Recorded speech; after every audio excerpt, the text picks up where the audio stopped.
The building behind me is owned by billionaire developer Julian Vaughn. 42-year-old Julian Vaughn set his fork down.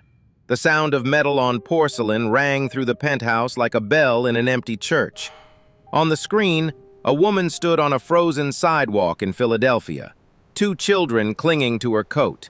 Everything they owned stacked behind her on the concrete. A mattress against a fire hydrant, black garbage bags splitting at the seams, a box of cereal tipped on its side. She had just been evicted. It wasn't her tears that stopped him. It wasn't the children shivering in the February wind. It wasn't the neighbors watching in silence. It was the address, because that building belonged to him. Then the microphone caught the boy, 5 years old, sitting on a garbage bag like it was a chair. "Mama, are we camping?"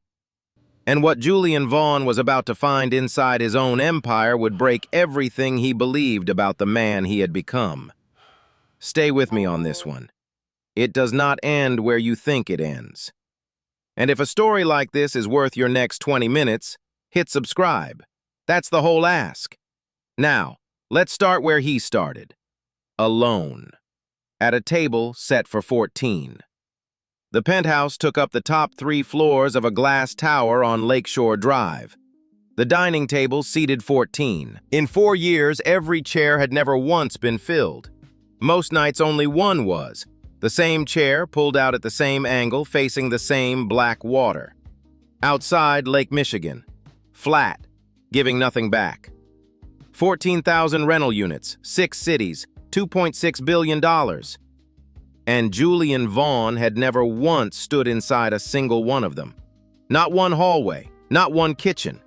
In 20 years, he had never looked a tenant in the eye and asked whether the heat worked, whether the locks held, whether the roof leaked.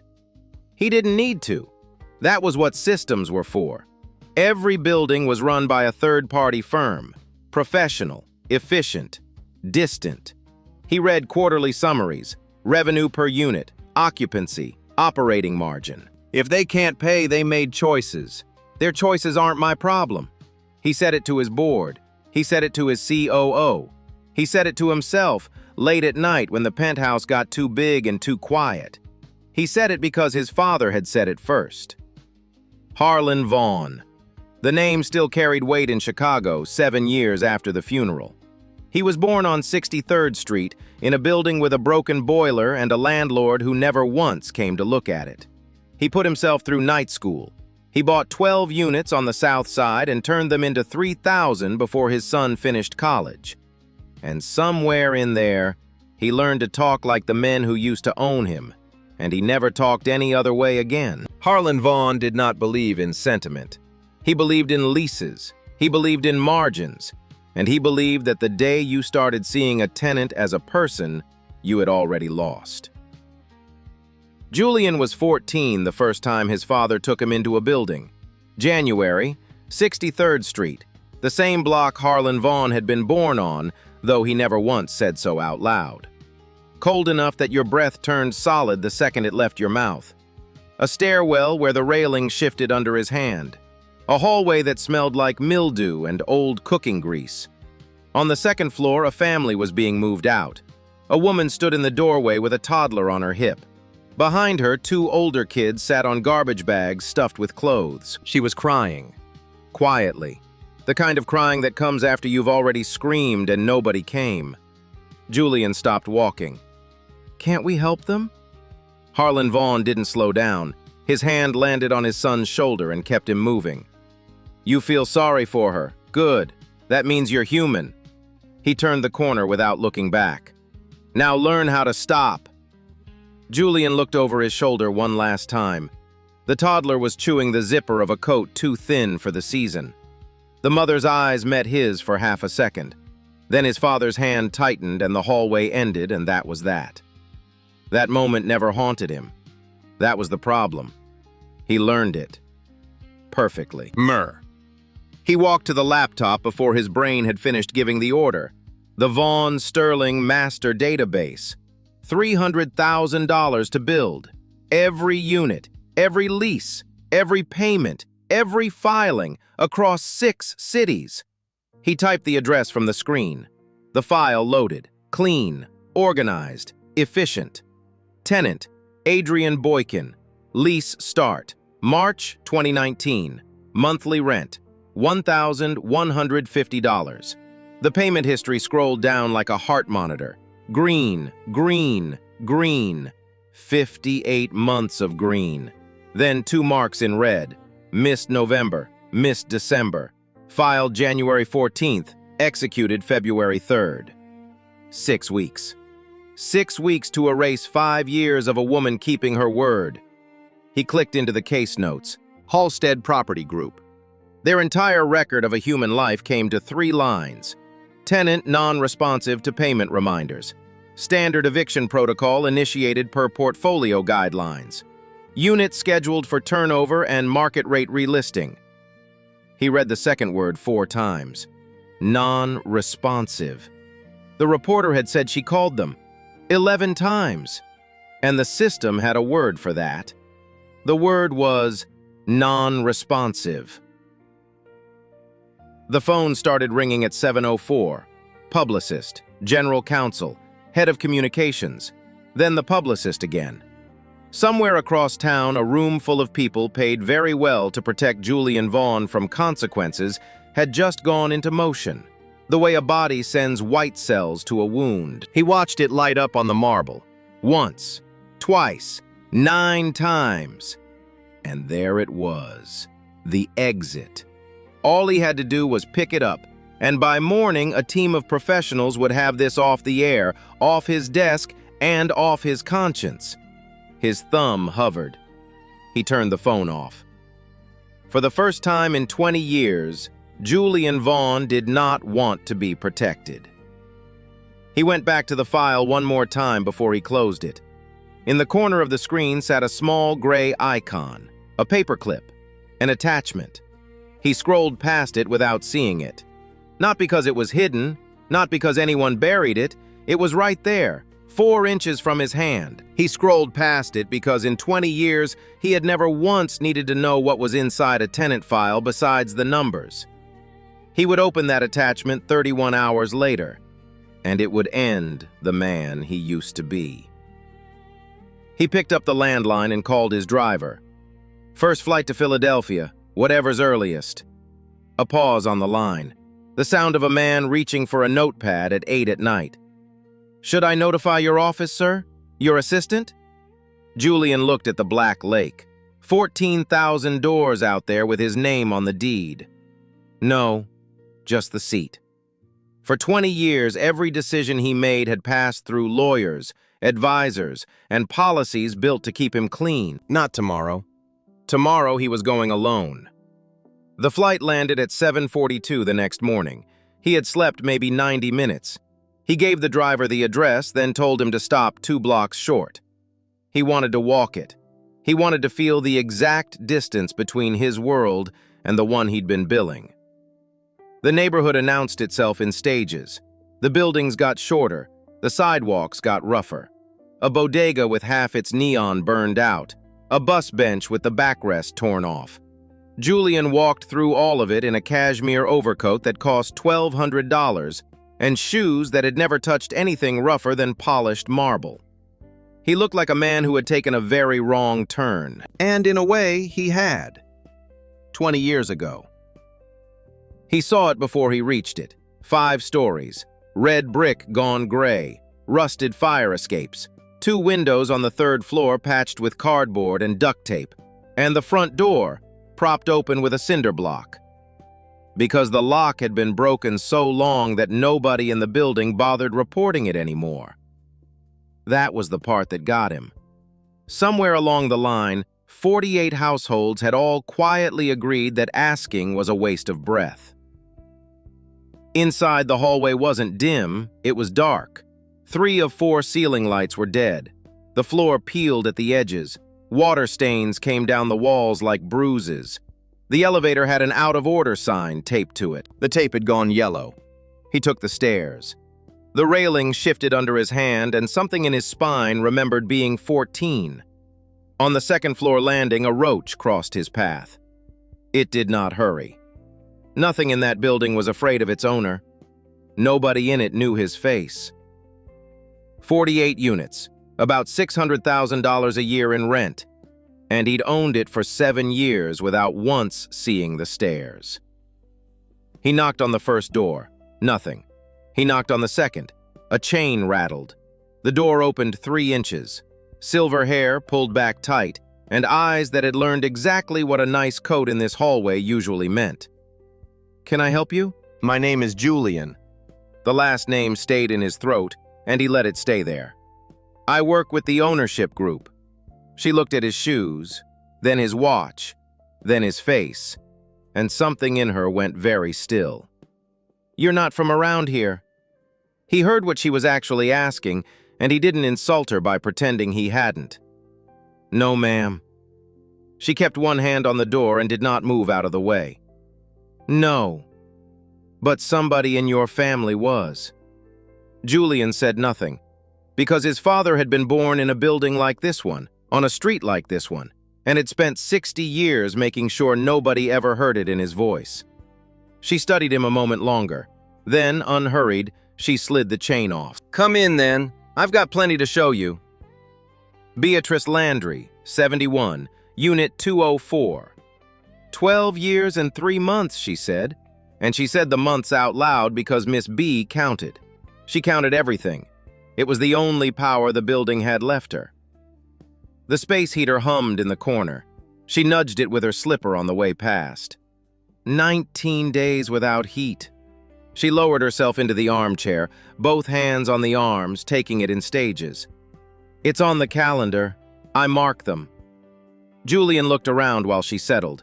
A brown stain on the kitchen ceiling spreading out from the middle, the faucet dripping into a pot that had been there long enough to grow a ring of mineral stain at the water line. A rolled towel jammed into the gap in the window frame where the February air came through and whistled. "You want to know what $1,150 a month buys in this building?" She lifted 2 fingers off the armrest. She didn't bother lifting the hand. "It buys this." It wasn't a complaint. Complaints assume somebody's listening. This was a report, filed by a woman who had stopped expecting a reply years ago and kept filing anyway. He asked about Unit 312. Her face did something complicated, softened and hardened at the same time. 6 in the morning off a 12-hour shift on her feet the whole night, and that girl still knocked on my door. Miss B looked at the wall instead of at him, just to check I was still breathing. She let it sit. Then her jaw set and the softness went out of her voice entirely. They put her on the sidewalk like a bag of trash. She turned her head and looked at him straight on. "And this building is worse without her in it. That's not sentiment, young man. That's arithmetic." Julian Vaughn had built an empire from the top down. He had never once looked at it from the bottom up. Yes. He walked into Halstead Property Group's regional office on Market Street with no appointment and no warning. Doug Prentice came out 7 minutes later, mid-50s, thinning hair, a smile installed at a customer service seminar that had never quite fit. He didn't know about the broadcast. He saw a billionaire client standing in his lobby, and he started sweating before he understood why. "Mr. Vaughn, what an unexpected pleasure. If I'd known you were coming, I would have... Walk me through an eviction." Julian didn't take the offered hand. "Start to finish." Prentice blinked twice, and the smile held on by its fingernails. The conference room had fluorescent lights and a whiteboard covered in property codes. Prentice pulled the process up and presented it like a pitch deck. Rent due on the 1st, grace period through the 5th, late fee on day 6. $75 a day. Prentice pulled at his collar. It's industry standard for the region, well within legal limits. Julian did the arithmetic without a calculator. He'd been doing arithmetic like this his whole life. He had simply never run it in this direction. She missed 1 month. $1,150. He looked up. By day 30, your fees had turned that into almost 3 months of rent. The room got very quiet. Down the hall, a printer started up. "You didn't put her behind. You buried her." "Mr. Vaughn, We manage 800 units in this region. We can't make exceptions without compromising operational efficiency." Julian said nothing. He let the sentence sit there. He didn't help it. "You keep saying can't." He leaned back in the chair. "You mean won't." And this is where Julian expected to find the villain, the excuses, the deflection, the small, cruel man behind the small, cruel machine. Prentice's smile finally failed him. He just looked tired. He turned the laptop around so the screen faced Julian and tapped it once with a fingernail. "I have a quota." Julian looked. Turnover targets, fee recovery rates, days to file, green cells, yellow cells, red cells. A dashboard built to make a man feel like he was winning at something. You signed off on every one of them. Julian stood up and left without another word. Not because he was angry at Doug Prentice, because Doug Prentice was right. He hadn't watched an eviction on the news that night. He had paid for one. Before he went in, he took off the overcoat, folded it, and left it on the back seat. Not as a disguise. A man in a $1,500 shirt with the sleeves rolled up still looks like a man in a $1,500 shirt. He took it off because it was armor, and where he was going, armor was the wrong thing to wear. The shelter was in the basement of Bethel Rock Church. 40 cots for 60 people. The smell of instant coffee and industrial cleaner. Kids on the floor with broken crayons. A woman by the door arguing quietly about blankets. It didn't take him long to find her. Adrian Boykin sat in the far corner, not on a cot, on the floor, back against the cinder block. Micah was asleep across her thigh, one fist closed around the zipper of a jacket that wasn't warm enough for February. Nyla was curled beside her, with the school backpack tucked under her head, using it as a pillow, not letting go of it even asleep. And Adrian was writing. A pen in one hand. A job application on her knee, filling it out by hand. Because when you lose an address, you lose the library card. You lose the computer. You lose access to almost everything in this country that requires you to be from somewhere. She saw him from 10 feet away and stopped writing. Sit or leave. Don't hover. He stayed standing.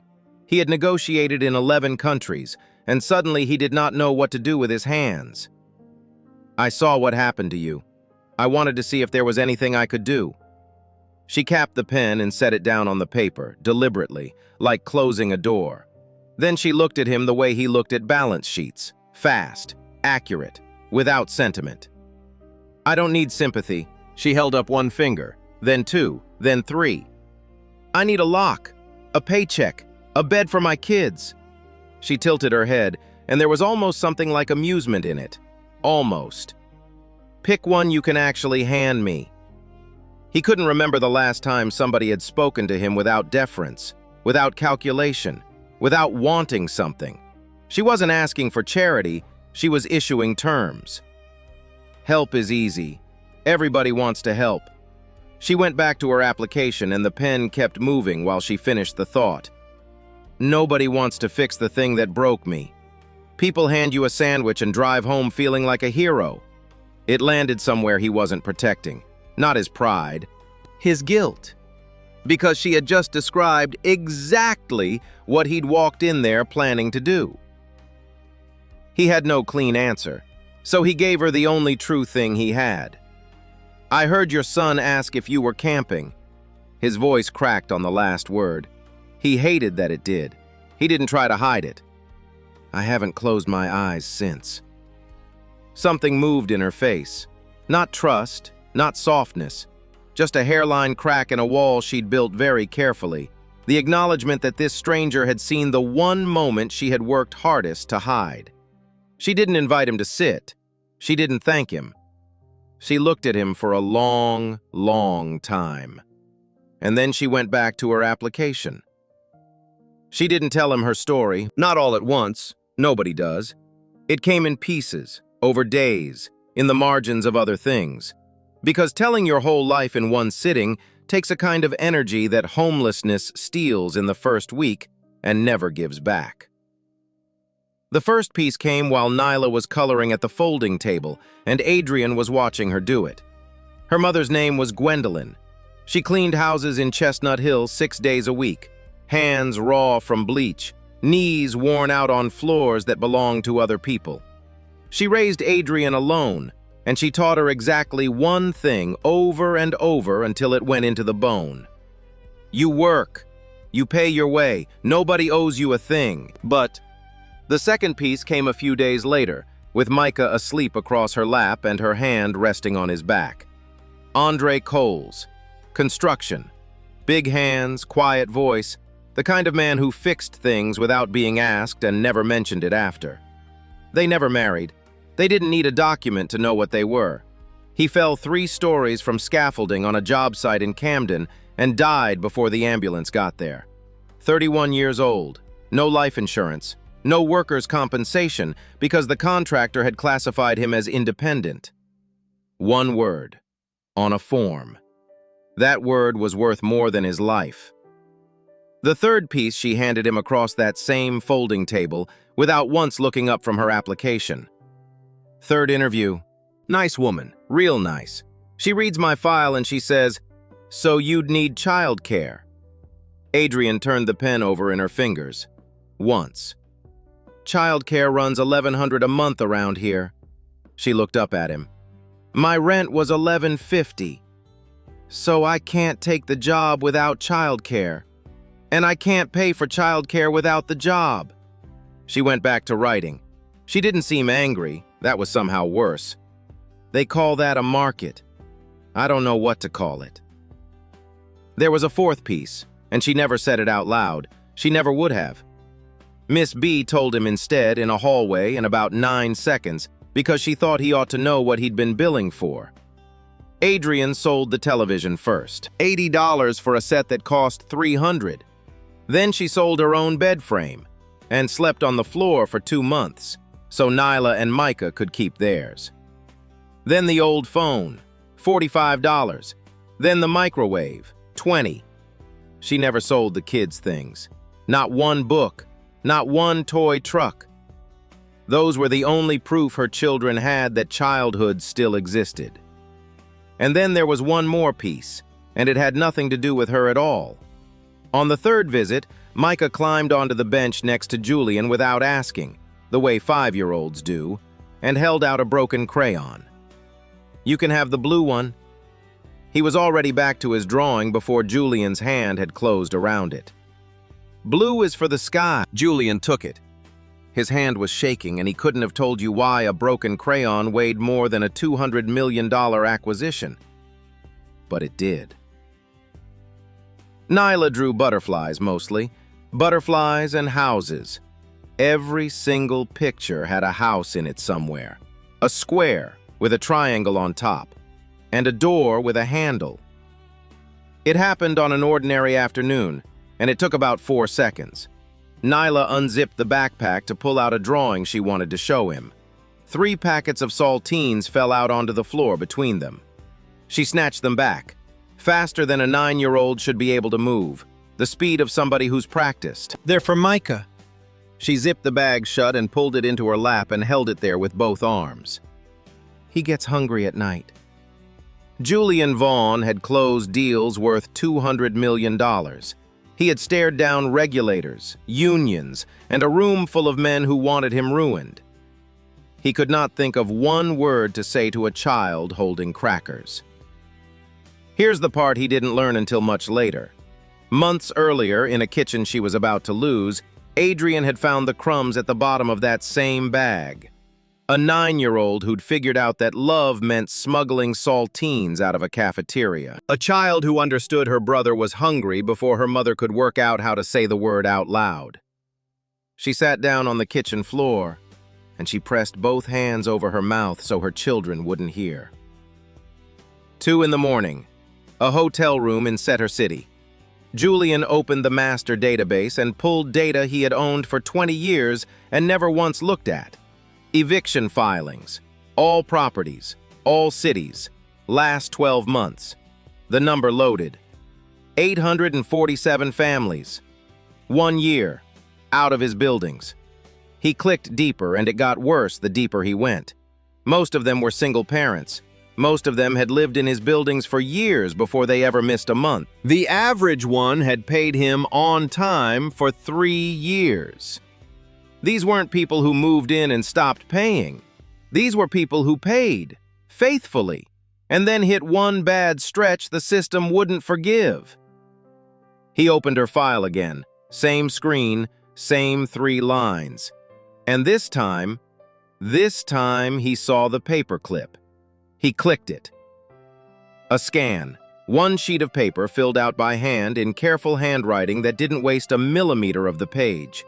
Work history, payment record, the date of the layoff, the number of applications submitted, a phone number, a request. Her whole life on one side of one page, left in a lobby on Broad Street after 2 hours in a plastic chair, waiting for a door that never opened. And in the corner of the screen, a line of system metadata. Document received 1209. Reviewed. No action required. Reviewed. Somebody sat in a chair. Somebody opened this. Somebody read every word she wrote. And then somebody clicked a button that said no action required. It wasn't a glitch. It wasn't an oversight. It wasn't a machine. It was a decision. And it was made in his name. His father's voice came up out of the place it always lived, that quiet shelf at the back of his skull. The numbers work, son. That's all that ever mattered. Julian looked at the screen for a long time. The numbers worked for me. They worked on everybody else. At 17 minutes past 2 in the morning, he picked up the phone and called his chief operating officer. Julian, it's 2 in the morning. Freeze every eviction in the portfolio. Effective now. Silence. Then the sound of Owen Price sitting straight up in bed.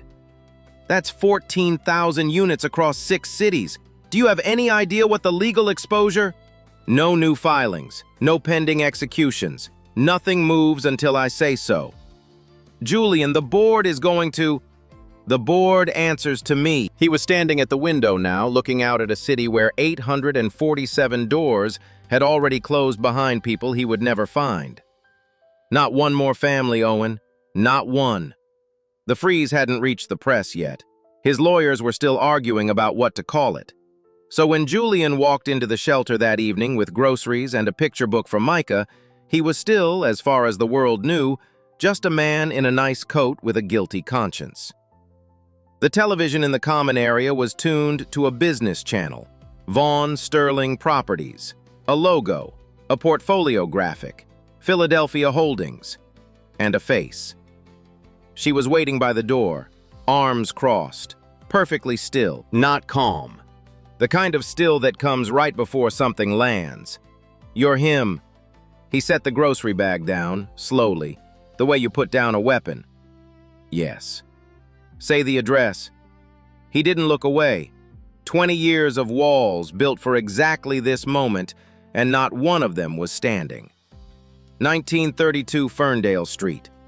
She nodded once, a doctor confirming a diagnosis she'd already made herself.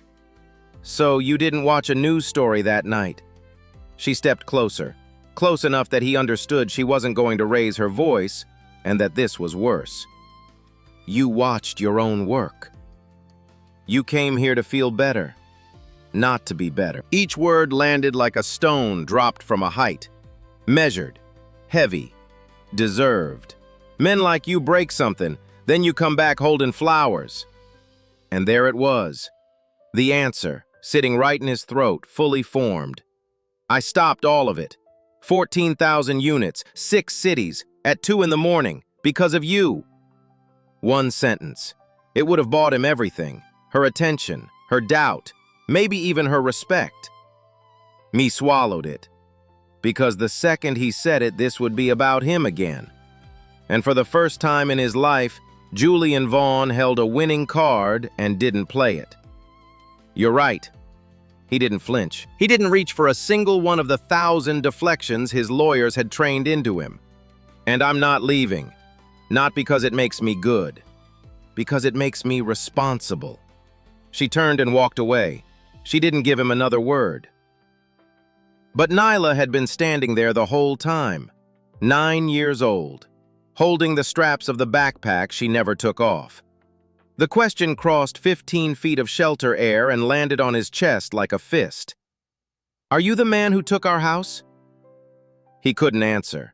His throat closed. His eyes burned. He stood in a church basement holding a picture book and a bag of groceries worth $2.6 billion. And a 9-year-old had just asked him the only question that had ever mattered. If that landed, subscribe. Because what he does next is not what you think. She refused to see him for 3 days. He didn't push. He left an envelope with a volunteer and asked that it be given to her whenever she was ready. It sat on her folding cot for 2 days. She looked at it every night before lights out, and every night she left it exactly where it was, because opening it meant admitting she needed him. Pride is a luxury too, and she'd already sold everything else. On the 3rd night she opened it. Inside was no apology, no speech, no check, just information. Unit 409, same building, 2 bedrooms, new heating, new windows, new locks, rent-free for 6 months. After that, never more than 30% of whatever she earned. No late fees, no penalties, no Halstead. Below that, a second section, a CNA position at Fairmount General, flexible scheduling for parents, on-site childcare subsidy, an interview already arranged, if she wanted it. And at the bottom, one line in handwriting she didn't recognize. Not a favor, a debt. She called on a Tuesday. He answered before the first ring finished. "I'm doing this for Nyla and Micah." "No, hello." He heard a chair scrape on the other end. She had stood up to say it. "Not for you, and I'm not forgiving you. I want that on the record." "I wouldn't believe you if you did." The silence stretched out, long enough that he pulled the phone away from his ear to check whether she'd hung up. "When can we see it?" The renovation took 72 hours, a crew of 12, new drywall, a heating unit that actually ran, windows that sealed, a faucet that didn't drip into a pot, and on every door, a deadbolt and a chain. Because when you've lost your home once, the first thing you need isn't furniture, it's the sound of a lock closing behind you. When Nyla went in first, she moved through the apartment slowly, touching things. The walls, the light switches. She opened the refrigerator, closed it, and opened it again, 3 times. Then she walked into the smaller bedroom and stopped in the doorway. A twin bed with a purple comforter, a small desk, a bookshelf, empty, waiting. "Mama, is this my room?" Adrian stayed in the doorway. She didn't trust her voice for a second. Then she found it. "Just yours, baby." Nyla sat down on the bed. She pressed one hand flat against the comforter, the way you press on ice to see whether it holds. Then she lay back and stared at the ceiling, memorizing it, making sure it would still be there when she closed her eyes. Mormons. Inca found the second bedroom a minute later. A blue blanket, a bin of blocks. He climbed onto the mattress and bounced. Once, twice. Then he stopped and turned to look at his mother with those wide 5-year-old eyes. "Mama, is this our home for real?" He had the blanket gripped in one fist, the way you hold something you're not sure you get to keep. "Or are we just visiting?" Julian was in the hallway. He heard it, and he had to turn and look at a blank wall for a moment. Adrian knelt down and took her son's face in both hands. "This is our home. We're staying." She stood up and went to the living room window. Outside, a small playground, rusted swings, a hoop with no net. She didn't cry. She didn't speak. She stood there and breathed. In, out. For the first time in 4 months, Adrian Boykin took a breath that didn't have tomorrow's weight in it. And that breath, quiet, ordinary, invisible to everyone but the woman taking it, was worth more than every dollar in Julian Vaughn's empire. He didn't fix one apartment. He took the machine apart. The first call he made from Chicago was to Halstead Property Group, not to renegotiate, to terminate. Every property, every city. And this is where it cost him. Owen Price sent a 12-page memo on the exposure of cutting the largest management firm in the portfolio. An investor pulled out inside a week. A board director resigned rather than sign the freeze and didn't shake anybody's hand on the way out. Revenue dropped 3% the following quarter. Julian read the 12-page memo twice. Then he opened her tenant file and read that instead. 58 on-time payments, 11 unanswered calls, 6 weeks. He chose the tenant file. Owen wanted to know what was going to replace Halstead. Julian told him across a conference table, and it took about 40 seconds. Before anybody files on anybody, 3 things happen. He held up a finger. Owen's pen didn't move. Somebody knocks on the door. A person. 3 times if that's what it takes. And they ask what happened. Second finger. Counseling. Free. Offered. Not forced. Third. And 30 days with an advocate. Somebody on our payroll whose entire job is to stand on the tenant's side of the door. Owen looked up from the notepad. On their side. Against us. That's the idea. 3 steps. Halstead never took them because 3 steps cost time. And time was the whole difference between a woman with an apartment and a woman on a sidewalk. He built a hardship fund. Any tenant who could show sudden income loss, a layoff letter, a medical bill, a death certificate, got 90 days. No fees, no penalties, no filing, just time. Because 11 unanswered phone calls had taught him the one thing 20 years in the industry never had. Most people who fall behind on rent don't need charity. They need room. 60 days, 90, enough to get their feet under them before the floor goes. The board wanted to know whether it paid for itself. He looked around at 11 faces, seated at a conference table that had cost more than Adrian Boykin's annual rent. I don't care. It did pay for itself, as it turned out. Filings across the portfolio fell 78%, and every cost that came with them fell too. But that was never the point. The numbers only confirmed what a woman on a shelter floor had already told him. For free. His father had been wrong. Not just morally, mathematically. Adrian started at Fairmount General on a Monday in March. Night shift, 8 to 8. Same scrubs, same sore feet by 3 in the morning, same beeping monitors and patients who needed somebody to show up when nobody else would. Everything else was different. She came home in the morning to a working radiator, a refrigerator with food in it, and a door that locked behind her. She didn't celebrate. She went to work. That's what Adrian Boykin did. She worked. Methodist. Within 2 months, she was off the float pool and onto a permanent surgical floor. Her patient scores came back the highest on the unit. Her supervisor couldn't work out why at first. Then she noticed. Adrian answered call buttons on the first ring. Every time. Even at 4 in the morning. Even when she was 2 rooms away with her hands full. Because she knew exactly what it felt like to lie in a bed, scared, pressing a button, and hear nothing. Then she enrolled in a licensed practical nurse program, online. A workforce grant covered part of it. The rest she paid herself, $50 a month, out of a paycheck that didn't have $50 of room in it. She found it anyway. She studied after the kids went down. 11 at night to 1 in the morning. Flashcards spread across a laminate counter. One morning, Julian came by to drop off books and found a sticky note taped to the wall above the textbooks. Pink paper, crayon, letters crooked and misspelled in the way only a 9-year-old can make beautiful. You can do it, Mama. I love you. Nyla. She'd taped it up there like a diploma she hadn't earned yet, but was going to. 7 months in, they sat at her kitchen table, 4 chairs. Nyla was reading on the couch. Micah was asleep down the hall. Adrian poured coffee into 2 mugs that didn't match. I don't forgive you. She turned the mug in her hands and watched the surface move. I might never. He didn't argue. Nyla still hides food. Micah still asks me every morning if we're staying. She looked up at him, straight on without cruelty, which somehow made it worse.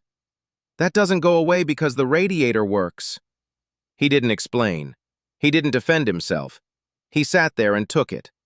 It was the most useful thing he'd done with his hands in 20 years. But you kept coming back.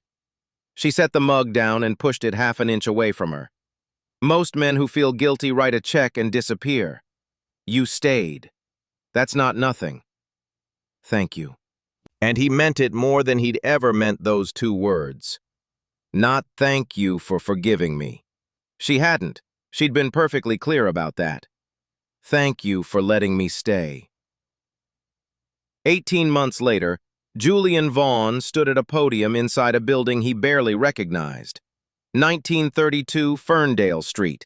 Same address, same brick, same 5 stories. The front door had a working lock. The hallway lights were on. The elevator ran. The fire escapes had been rebuilt, and the ground floor closet where broken furniture used to rot was now a community room, with folding chairs and windows that let in actual daylight. That's upstairs.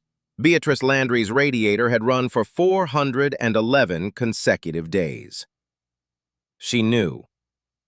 Because she counted. The room was full. Tenants, social workers, legal aid attorneys, reporters from 2 local stations and 1 national outlet, city council members who'd become extremely interested in tenant protections the moment a billionaire started funding them.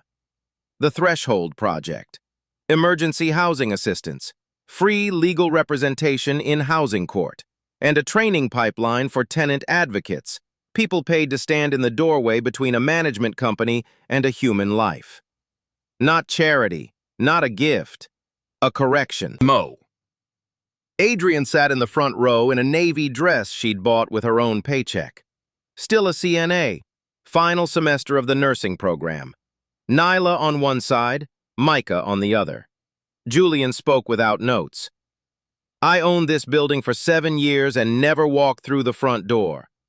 He looked out at a room full of people who lived inside walls he'd been billing.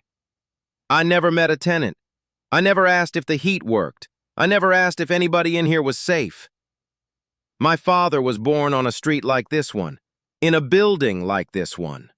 He stopped. In the second row, an old woman was watching him and not blinking. He spent 60 years making sure nobody could ever tell. And I finished the job for him. We went looking for them. The families this company put out. 847 of them. He stopped again. The room went very quiet. We found some. Some of them we're never going to find. No forwarding address, no phone, nothing. He looked down at the podium before he finished it. There are people you can't apologize to, because you already made them disappear. Adrian walked up without a speech. She hadn't written one. She hadn't rehearsed in a mirror.